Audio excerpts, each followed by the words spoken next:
Atemporal. Dimensão do eterno. Vamos lá?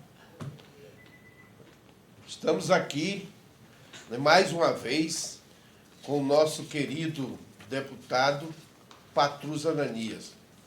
Quem é que não sabe? Patrus Ananias, PT, Minas Gerais.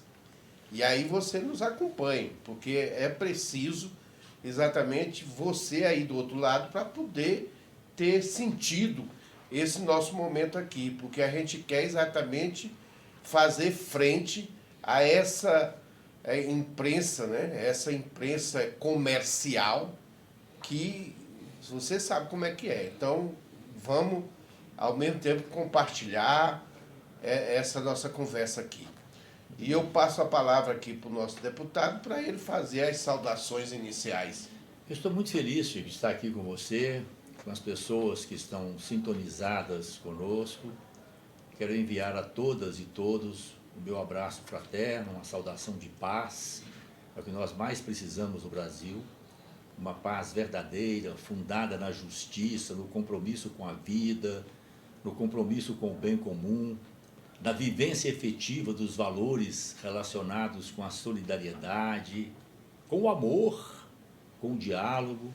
E nesse sentido, Chico, nós tivemos aqui em Brasília, agora esses dias, um acontecimento muito importante, que foi o fato do Supremo Tribunal Federal não ter permitido, como queriam alguns juízes, a transferência do presidente Lula, que é um assunto sobre o qual nós precisamos, inclusive, refletir, porque, além dos retrocessos sociais que nós estamos vivendo no Brasil, a emenda 95, a emenda constitucional 95, que congela o Brasil por 20 anos, impedindo investimentos em saúde, educação, segurança pública, cultura, infraestrutura, investimentos que possibilitem a retomada do desenvolvimento, mas um desenvolvimento humano, com inclusão, com justiça social.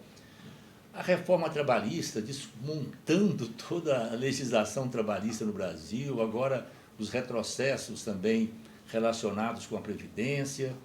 Nós estamos tendo, além desse retrocesso no campo social, dos direitos sociais, do que diz respeito aos pobres, às classes trabalhadoras, mesmo a classe média assalariada, pequenos e médios empreendedores, estamos tendo também um retrocesso com relação à soberania do nosso país, porque estão entregando todo o patrimônio, todas as riquezas deste belo, imenso país continental, comprometendo inclusive o futuro e as gerações vindouras, e também um retrocesso perigoso, ameaças crescentes à democracia, aos direitos humanos, às liberdades públicas, ao Estado democrático de direito.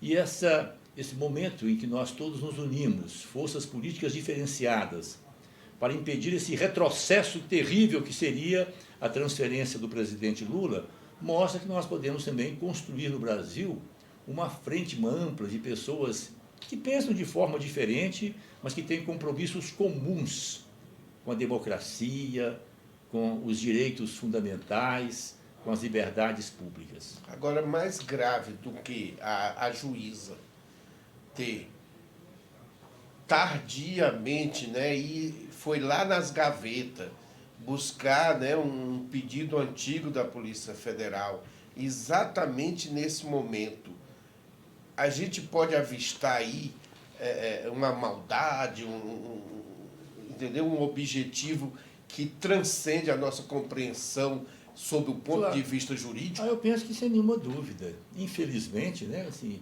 as gravações do Intercept têm vindo a público com relação a todo o processo em que o presidente Lula foi envolvido e injustamente condenado, mostra. Foi uma armação. A condenação, todo o processo e a condenação do presidente foi um processo político, no sentido de afastá-lo da vida política do país. E eles estão hoje nesse grande problema. Né? Está ficando cada vez mais claro à medida em que a verdade vai se revelando, né? Vai se manifestando, né? Que o Lula é um preso político, mas, por outro lado, as forças políticas, econômicas que tomaram o poder, que ganharam eleições de uma forma não muito respeitosa em relação aos princípios éticos, democráticos, mas tudo bem, ganharam. O fato é que eles não podem admitir a presença do Lula na política. Eles sabem muito bem que se ele estivesse exercitando plenamente a sua cidadania, os seus direitos políticos, muito certamente o resultado das eleições de 2018 teriam sido diferentes. E hoje eles não sabem o que fazem com o Lula. Preso político, está ficando cada vez mais claro a injustiça de todo esse processo construído, feito para, né, provas produzidas, inventadas, acertadas telefonicamente, né? Tudo isso mostra, e eles estão agora como é que faz? Com a maior liderança política do país. Por isso que é fundamental que as pessoas de bem, mesmo pessoas que não votem no Lula, mas pessoas que acreditam e defendem a democracia, pessoas de boa vontade, pessoas que querem o bem comum, que respeitam o seu próximo, que querem uma vida melhor para todos. É fundamental que essas pessoas agora, que nós nos mobilizemos todos juntos, superando inclusive diferenças eventuais no campo da compreensão das questões econômicas, sociais, morais, culturais, em defesa dessa questão fundamental que é a democracia e hoje vinculada à questão democrática no Brasil, a liberdade plena do presidente Lula. A propósito, quer dizer, essa ida ao Supremo Tribunal, não é no STF, exatamente que culminou no reconhecimento do erro, que foi 10-1, a decisão foi 10-1, então foi consolidada, mas antes disso, essa ação da Câmara, quer dizer, a Câmara em tempo quase simultâneo, porque a juíza fez isso em torno de 10 da manhã mais ou menos, e o que acontece? Em tempo surpreendente, nós vimos uma articulação que nasceu, que transcende ao Partido dos Trabalhadores, PCdoB, PSOL, que já são nossos parceiros na defesa da democracia, né? O PDT, PSB, né? De repente, eu queria que o senhor nos falasse exatamente desse ato. Eu que acompanhei também a ida dos senhores lá, entende? Quer dizer, saíram a pé. Isso. Foi a pé, simbolicamente tem também um peso. Uma caminhada bonita. Foi uma caminhada pela democracia, a caminhada, pela né? Eu senti a emoção e sei que o senhor é um homem que mexe com o coração, que tem o coração também, né? Porque a gente não é coração de pedra, nosso coração é de carne, entendeu? Como é que o senhor faz exatamente para o nosso telespectador, porque, né, possa exatamente sentir o tamanho do significado que foi essa marcha, a verdadeira marcha em defesa da democracia? Eu estive presente, né, e considero que foi um momento histórico, como você colocou muito bem. Primeiro, a decisão do Supremo Tribunal Federal, que pôs ordem na casa. Ficou claro que nós temos um ordenamento jurídico, né, e o responsável maior por esse ordenamento jurídico, que é o Poder Judiciário, tem no seu topo, na sua referência maior, a Suprema Corte, o Supremo Tribunal Federal. Ontem, eu estou colocando aqui a data, eu me equivoquei um pouco, né, foi dias anteriores, mas o fato é que a decisão do Supremo pôs uma ordem nesse sentido de que o Poder Judiciário no Brasil tem uma hierarquia democrática de valores, né, e o Supremo Tribunal Federal assumiu plenamente o seu lugar, porque alguns juízes, infelizmente, promotores, e as revelações aí estão mostrando isso, estão extrapolando, inclusive procurando investigar ministros do Supremo Tribunal Federal, né? Além de outras pessoas, indo além, completamente além, ferindo a lei, né? Indo além das suas atribuições legais, constitucionais, né? E nesse sentido, então, houve uma defesa vigorosa do Estado democrático de direito, que eu considero hoje está ameaçado por forças políticas que não têm compromissos com a democracia e querem a volta da ditadura. Eu passei a minha juventude lutando contra a ditadura. A ditadura é muito ruim. A ditadura é que decide o livro que você pode ler, o filme que você pode assistir, a música que você pode ouvir, prisões arbitrárias, perseguições, políticos representantes do povo com seus mandatos cassados, direitos políticos suspensos, pessoas que têm que sair do país, exílios, mortes, desaparecimentos, censura à cultura, aos meios de comunicação, né? Então, essa defesa da democracia é muito importante. E a ida ao Supremo Tribunal Federal de dezenas de parlamentares, se não me falha a memória, de 14 partidos políticos, 12 ou 14 partidos políticos representados. Estavam os partidos que somam com o PT, o que nós chamamos os partidos de esquerda, de centro-esquerda, comprometidos efetivamente com a democracia, mas também com os direitos dos pobres, da classe média assalariada, com a justiça social. Estavam partidos, lideranças que discordam das nossas posições nesse campo econômico, social, de determinados valores, mas comprometidos com a democracia.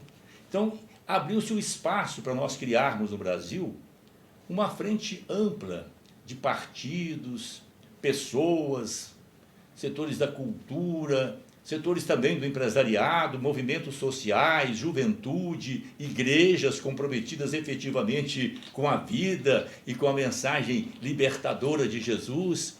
Uma frente ampla de todos esses setores, pessoas de boa vontade, pessoas que realmente amam o Brasil e querem o Brasil no campo democrático, do respeito às diferenças e aos diferentes, na busca permanente da construção de consensos que nasçam do debate, do diálogo, das mútuas concessões na perspectiva do bem comum. Eu penso que foi dado um passo fundamental nesse sentido, que nós precisamos preservar e ampliar. Eu penso que nós temos agora dois campos, né, dois espaços de ação. Um campo mais, digamos, à esquerda. Temos que preservar, sim, o nosso campo de esquerda, de centro-esquerda, defesa vigorosa do Estado democrático de direito, mas também um Estado democrático de direito com vigorosas políticas públicas sociais, políticas de inclusão dos pobres, trabalhadoras, trabalhadores, classe média, políticas voltadas para o estímulo ao cooperativismo, à economia solidária, pequenos e médios empreendedores. É um campo nosso. Agora, esse campo pode também abrir agora, e vamos abrir, se Deus quiser, um diálogo com outros setores que discordam de nós, que defenderam, por exemplo, a reforma da Previdência, que nós discordamos, que defenderam a reforma trabalhista, que nós discordamos, que apoiaram a emenda 95, que nós discordamos. Mas ficou claro, nesta ida ao Supremo Tribunal Federal, neste momento em que a vida do presidente Lula foi gravemente ameaçada, porque queriam mandar o presidente Lula para um presídio comum, num desrespeito, inclusive, não só ao ex-chefe de Estado, grande presidente da República, né, mas também a sua integridade pessoal. Além do fato que nós sabemos, estamos insistindo nisso, de que, na minha avaliação, e aqui eu falo também como advogado, professor de direito, é um preso político, né? Mas esse encontro de pessoas em torno dessa questão dos direitos básicos das pessoas, inclusive do presidente Lula, né? O direito de não ser usado, manipulado e exposto pela decisão de um juiz aqui, ou uma juíza ali, ou um promotor acolá, ficou muito claro esse compromisso de parlamentares, de partidos que têm discordância conosco. E aqui eu acho importante, inclusive, prestar homenagem, né, ao próprio presidente da Câmara dos Deputados. Porque ele foi o deputado Rodrigo Maia foi muito correto, ele foi, inclusive, o mediador deste encontro com o presidente do Supremo Tribunal Federal, o ministro Dias Toffoli, né? A Câmara esteve representada neste encontro pelo seu vice-presidente, né? Então foram vários... Foi um momento de muita... Quer dizer, a instituição Câmara, a instituição legislativa nacional brasileira, fez-se valer. Fez valer. E afirmou claramente, nesse sentido, o seu compromisso com o Estado democrático de direito, com os direitos fundamentais. Quando eu falo de direitos fundamentais, estou falando dos direitos humanos devidamente assumidos pela ordem jurídica brasileira. São os direitos humanos presentes na nossa Constituição, nas nossas leis. Então, esse momento foi realmente um momento muito importante, sabe assim, inclusive parlamentares de outros partidos, com formação jurídica, o deputado Tradi, por exemplo, né? Que, aliás, o Tradi fez uma intervenção... Belíssima, né? Corretíssima, ele é um grande jurista, né? Foi presidente da Ordem dos Advogados de Mato Grosso do Sul, Então fez uma intervenção muito forte, muito precisa, também o deputado Rubens Bueno, e todos, né, de vários partidos, numa linha muito vigorosa de afirmação dos valores democráticos. Havia o compromisso em torno de uma pessoa humana muito querida do povo brasileiro, a nossa maior liderança, que é o presidente Lula. Nós não abrimos mão da nossa luta, nós queremos a sua liberdade, porque entendemos que ele é um preso político. Está ficando cada vez mais claro hoje, comprovado, que o julgamento não obedeceu os princípios fundamentais do devido processo legal, do direito de defesa, né? Questão das provas que foram construídas no processo, né? Além dessa questão específica dessa grande liderança do presidente Lula, houve também esse momento de afirmação, no momento em que as liberdades públicas, vamos colocar com franqueza, né? O governo federal vem ameaçando, né, com palavras, com iniciativas, a democracia no Brasil. Ela está ameaçada, né? As palavras que vêm do próprio presidente da República, incitando a morte, a violência, palavras que não tocam o coração das pessoas na perspectiva de termos uma sociedade mais solidária, mais amorosa, mais justa, mais participativa, mais cidadã, né? Nesse momento, então, esses gestos e essas iniciativas de parlamentares, partidos, da própria instituição da presidência da Câmara dos Deputados, mostra claramente que o Brasil não vai aceitar retrocessos no campo da democracia. A proposta aqui, né, o senhor que, além da sua atuação no parlamento, você é um dos deputados que leva muito a sério exatamente essa tua representação advinda do povo. Aí eu pergunto, lá nas nossas Minas Gerais, o povo já está percebendo esse governo diante de tantos danos? Como é que o senhor percebe a reação popular? Eu penso, Minas Gerais, com todo o respeito, né, o carinho e o amor imenso que eu tenho a todo o Brasil, essa grande e querida pátria brasileira que nos irmana a todos, mas eu considero, e muitos historiadores, estudiosos também consideram, que Minas é o estado mais parecido com o Brasil, uma síntese do Brasil. Nós comunicamos com o Brasil inteiro, né? Eu sou do norte de Minas, e lá no norte de Minas, com muito orgulho, nós somos chamados carinhosamente de baianeiros, pelas nossas relações ali muito próximas com a Bahia. O norte de Minas tem características muito semelhantes ao Nordeste, ao semiárido nordestino. Nós temos uma seca brava, né? Depois tem o Triângulo Mineiro, vai lá na ponta, bate lá em Mato Grosso do Sul, faz fronteira com São Paulo, com Goiás, né? Sul, São Paulo, a região da Zona da Mata, Rio de Janeiro, Espírito Santo, né? Assim, até com nós não temos uma relação direta com a Amazônia, mas temos nascentes em Minas que caminham para o Tocantins, o Rio Tocantins, e, portanto, vão chegar também lá na bacia do Amazonas, né? Assim, até então, sob o ponto de vista simbólico. Então, eu sinto que lá em Minas, esse sentimento que percorre hoje o Brasil inteiro está também se impondo, né? Um sentimento de que nós precisamos defender alguns valores fundamentais. O primeiro deles é a importância dessa união, e Minas tem uma tradição libertária, né, em Confidência, né, liberdade ainda que tardia, né, assim, nosso Tiradentes. Eu tive as minhas discordâncias, mas nesse momento de diálogo a gente precisa também resgatar as pessoas que fizeram história no Brasil, ainda que tenhamos tido com ela algumas divergências, como eu tive em relação, por exemplo, ao ex-governador, presidente, que não pôde assumir, o presidente Tancredo Neves, né, que faleceu depois de ter sido eleito pelo colégio eleitoral. O Tancredo, quando ganhou o governo de Minas, começou o discurso com uma frase célebre: mineiros, o primeiro compromisso de Minas é com a liberdade. A história de Minas é uma história libertária, na resistência, né? Lutamos contra o colonialismo português. Depois tivemos em todos os momentos da ditadura o Manifesto dos Mineiros, em 1943, denunciando os excessos, né, as arbitrariedades da ditadura Vargas. Depois a vigorosa posição de Minas também nos anos que se seguiram a 1964, especialmente depois do ato institucional número 5, né, em 13 de dezembro de 1968, Minas sempre foi se colocando de pé, inclusive fazendo essa grande frente, unindo liberais políticos, que defendem a liberdade política, com pessoas que pensam a perspectiva de um socialismo democrático, pessoas que têm ideias econômicas, sociais diferentes do paradigma do capitalismo, especialmente desse capitalismo selvagem que nós vivemos no Brasil, né? Então, nós sempre criamos essas forças unificadoras, superando diferenças, dialogando, buscando os espaços consensuais, né? E eu sinto que lá em Minas está crescendo novamente esse sentimento, porque o governo eleito, o governo federal, vem manifestando claramente palavras, atos, gestos, o seu descompromisso com esses valores fundamentais que constroem a democracia. O primeiro deles é o respeito às pessoas que pensam e vivem de forma diferente. É o respeito à oposição. Oposição não é inimigo, né? Tem uma visão diferente, então podemos conversar e podemos buscar soluções que atendam às exigências do país nesse contexto em que nós estamos vivendo, sempre buscando melhorar a vida das pessoas, das famílias, das comunidades, especialmente dos que mais precisam. Então eu sinto, lá em Minas também nós temos um governo conservador, né? Nós temos discordâncias, né? Um governo das privatizações, né?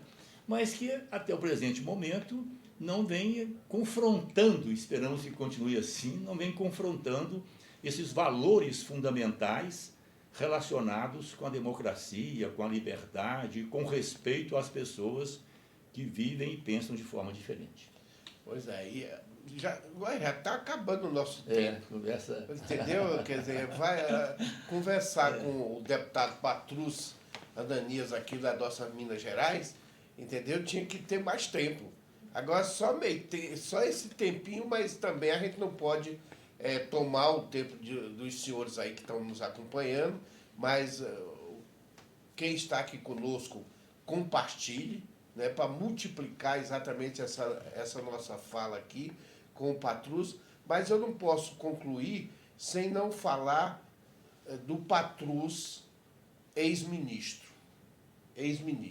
E aí o que está acontecendo? Nesse momento, os assentamentos estão passando por um sufoco desse governo, entendeu? Quer dizer, tomando atitudes, quer dizer, inclusive de despejos de assentamento, entende? O senhor que trabalhou tanto isso e que tem isso, eu sei, no coração, né, pelo o seu período de ministro, como o senhor está vendo exatamente também esse ataque, quer dizer, desse governo, lamentavelmente, não vem coisa boa. Não é que nós estamos torcendo pelo pior, não. Nós não estamos torcendo pelo pior. Né?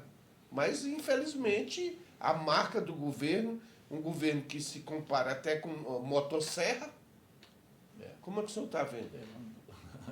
E com essas ressalvas que você colocou muito bem, né? Antes de ter sido, Chico, ministro do Desenvolvimento Agrário do governo da presidenta Dilma, quando nós iniciamos um trabalho com os movimentos do campo, o desenvolvimento da agricultura familiar, a agroecologia, a produção de alimentos saudáveis que efetivamente promovam a saúde e a vida das pessoas, né, o trabalho de apoio, né, ao cooperativismo. Antes de ser também ministro do Desenvolvimento Social e Combate à Fome, no histórico governo do presidente Lula, quando erradicamos a fome no Brasil, implantamos o programa Bolsa Família, integramos o Bolsa Família com as políticas públicas de segurança alimentar, com as políticas públicas da assistência social e tudo. Eu sou menino da roça. Eu passei minha infância, minha juventude em Bocaiúva. Meu pai era um produtor rural, então eu conheço bem a realidade rural. Então eu penso que nós temos que ter políticas que efetivamente estimulem a produção no campo, né, gerando empregos, criando condições para que as pessoas, as famílias, possam permanecer no campo. E eu considero fundamental hoje que a gente ponha em prática um princípio que remonta às origens da tradição cristã. Né? Quando se afirmava com muita convicção, né, que Deus criou os bens para todos os seres humanos. Esse princípio está nas nossas constituições desde 1934, que é o princípio da função social da propriedade, a função social da terra. Nós defendemos, sim, o direito de propriedade, a livre iniciativa, o empreendedorismo, mas, por outro lado, nós vivemos em sociedade, somos sócios, vivemos em comunidade. Então tem questões também que transcendem o indivíduo e dizem respeito ao bem comum. Esse bem comum pressupõe também os cuidados com a natureza. A água, por exemplo, hoje, que é um valor sagrado, um valor fundamental, que está se tornando perigosamente um bem escasso. A água é um bem público hoje, embora nem sempre isso seja efetivamente traduzido na realidade. Mas a água não existe sozinha. A terra é a guardiã das águas. E a água tem a ver com a terra, com os ecossistemas, com a biodiversidade, né, com a preservação das condições que preservem as nossas nascentes, os nossos córregos, os nossos rios. Né? Então, esse debate em torno da função social da propriedade, o direito de propriedade conciliado com as exigências da vida coletiva, com as exigências do direito à vida, vida de todas e todos, né? Com as exigências da justiça social, né? Da inclusão dos pobres, é o debate que nós vamos fazer no Brasil. E, nesse sentido, a democratização da terra, permitir que lavradores pobres, agricultoras, agricultores, tenham acesso à terra e possam desenvolver as suas potencialidades, inclusive através de ações de cooperativas e tudo, me parece fundamental. Então nós estamos tendo um retrocesso lamentável no Brasil hoje, que tem a ver também com o Estado democrático de direito. Porque nós estamos vendo aí pela imprensa declarações que estão ameaçando, inclusive, a retirar de assentamentos e acampamentos pessoas, famílias, sem nenhuma obediência às determinações legais, à ordem jurídica, né, ao Estado democrático. E é importante nós lembrarmos sempre isso, né? A questão da reforma agrária, da reforma urbana, está ligada ao uso correto da terra e da propriedade.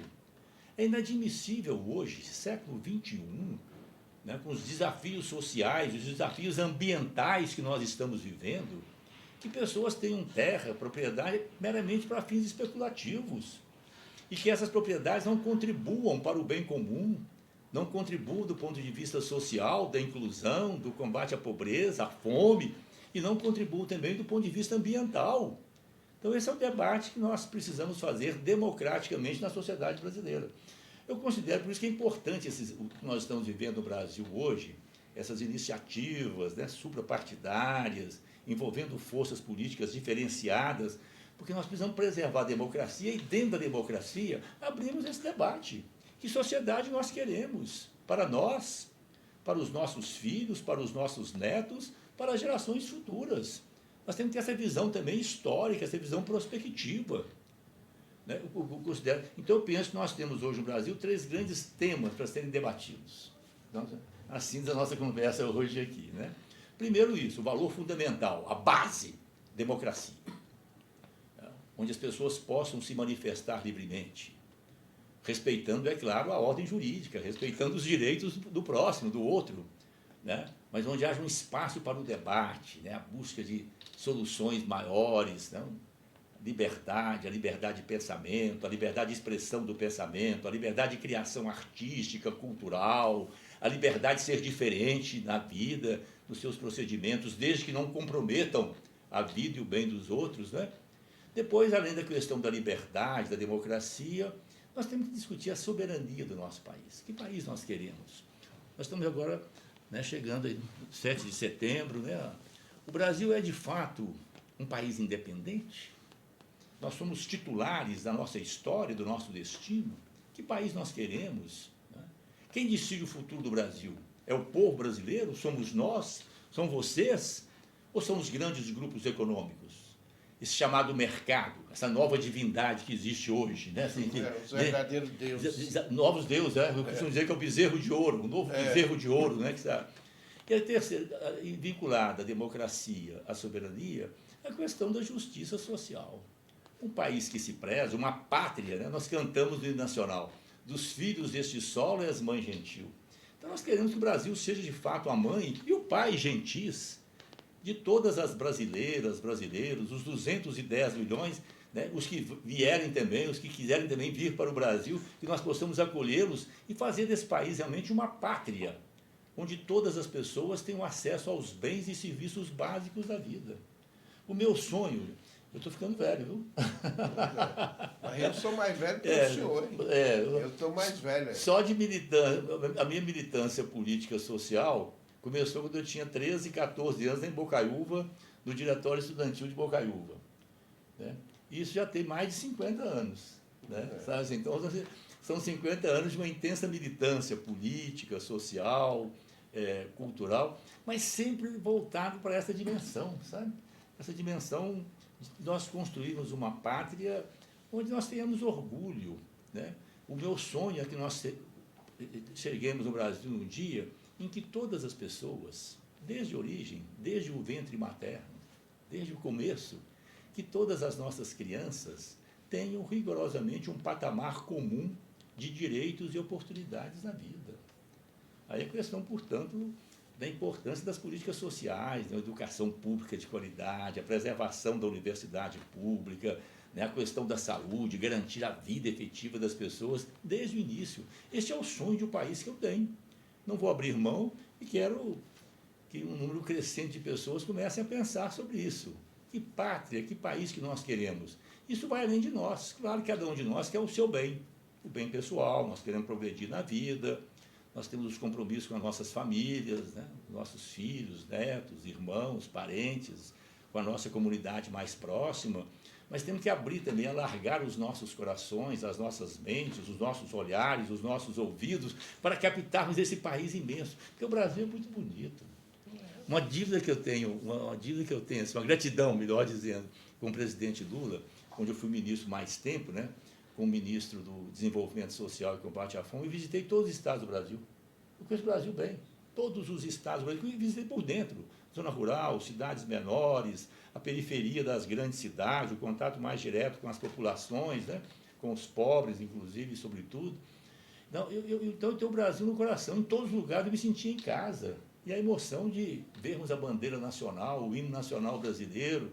E agora, é claro que esse sentimento de pátria, né? Ele tem que se traduzir na prática, num compromisso efetivo com a construção de um país que assegure a todos um patamar comum, como eu disse, quero reiterar, um patamar comum de direitos e oportunidades. Pronto, chegamos ao fim. Eu acho que essa intervenção última do senhor aqui, né, deixa claro, já estamos chegando ao fim, porque também o senhor tem outros compromissos. Sim. Nosso muito obrigado você que nos acompanhou, compartilhe mesmo, e você que interagiu conosco.